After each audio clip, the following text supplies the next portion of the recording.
Hi, it's Sherry from A Quilting Life, and I'm back today with the second video for the Together quilt as part of the Moda Stitch Pink 2021 Quilt Along. I hope that you had fun making the blocks that we introduced last week, and this week we're going to make some more heart blocks, and I'm also going to show you how to make the alternate block. So let's get started. Okay, once again, before we get started, I just want to point out that there are some directional fabrics that have been used here. The coral hearts with the red background, that is definitely a directional print, and so you want to make sure that you look at the block diagram and see how the pieces are going to be oriented before you cut them out so that you're not flipping the directions on those hearts. I wanted to keep the hearts all going the same direction in these blocks, and so just a note before you get started cutting to look at the directional prints. Okay, so let's get started. As I mentioned in the intro, we're going to be making some more heart blocks and using the same techniques that we used last week, but we're also going to start on our alternate blocks today. And so very quickly, I'm just going to mention that I did use the Mini Simple Folded Corners ruler for making my heart blocks, and I give you more details in the first week's video if you want to go back and look at that. I also mentioned the first week a 4.5 by 8.5 is really helpful when working with these smaller pieces, and I also mentioned the Olfa 1.25 by 12.5. Okay, so the first block we're going to be making this week is the 2 hearts and 2 squares. And when I designed this block, I really did design it around this fabric. I just wanted to be able to showcase some of these fun prints from the collection in this quilt. And so this two hearts and 2 squares blocks, you will actually be making 3. One with this color combination, and another block. You're going to use the same fabric for the squares, but you will be using the pink daisies and the pink hearts. I'm trying to remember which one I had on top. Pink hearts and pink daisies. And you're going to make 2 of these and just 1 of these. So, and it's the same exact technique for the hearts that we used last week.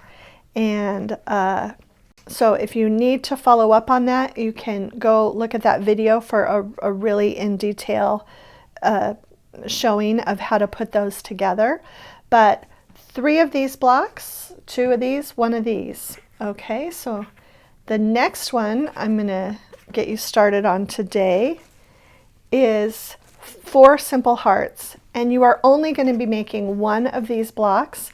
And if you're using the Stitch Together kit, these are the fabrics that you'll use. And so exactly the same thing, the same method for making all of our hearts, and you're just going to be making 4 of these blocks. Well, 4 of these hearts. Okay, next we're going to get started on the alternate block. Let me get one and set it down here. Okay, and this is the block that you'll be making 15 of. And the good thing about making 15 of this block is that it really goes together very quickly. I'm going to show you a few tips and tricks for this one that will make it just a breeze to go through. But we do make 15 of these. We have a center 4 patch with the pink larger daisy and the small daisies on cream.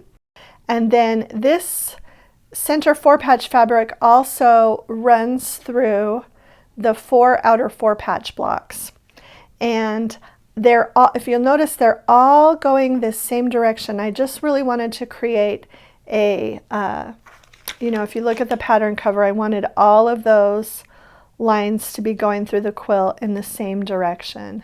So just kind of a fun twist on this block. Sometimes people turn everything in, but I just wanted it all to kind of flow that way. So let me show you my tips and tricks for making this alternate block. First, you're going to be making the 4 patch units, and you're going to cut strips of this fabric and this fabric, and you're going to sew them together in pairs. And I wanted to show you that when I cut strips like this to save time, I like to stack them up. Now some of you probably know that if you stack them up right on top of each other, the seams are going to wobble when you try to cut it and you're not going to get an accurate cut. But what I like to do is stagger the seams so that I can cut more than one at a time. So I just make sure that none of my seams are on top of the other seams, and I will line up my edges, grab a ruler,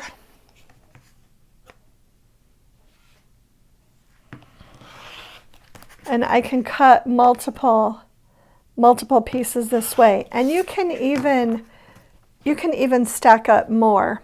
But then what we're going to do is we're going to put those in together and make our 4 patches that way. So you will be making 15 4-patch units, and those will go together really quickly, as I mentioned, with the strip piecing. Now we're also going to use strip piecing for these corner 4 patches, and those will be with the background fabric and the same print that we used in the center 4 patch. And I do the same exact thing when I trim these. I just stack them up. I make sure the seams aren't on top of each other. If you need to trim on this side, you can.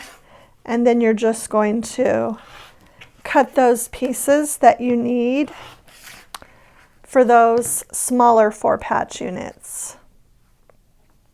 And so you're going to make 60 of those in total, 4 for each of the 15 blocks.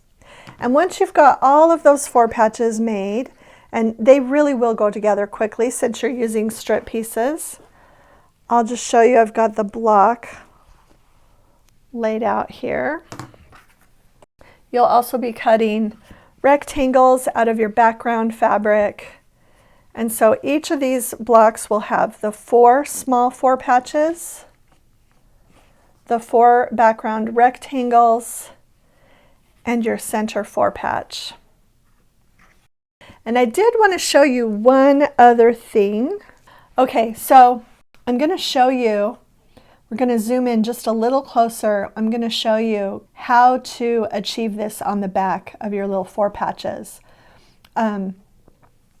I've heard it called different things. I've heard it called flipping the seams. I've heard it just a variety of different methods for it.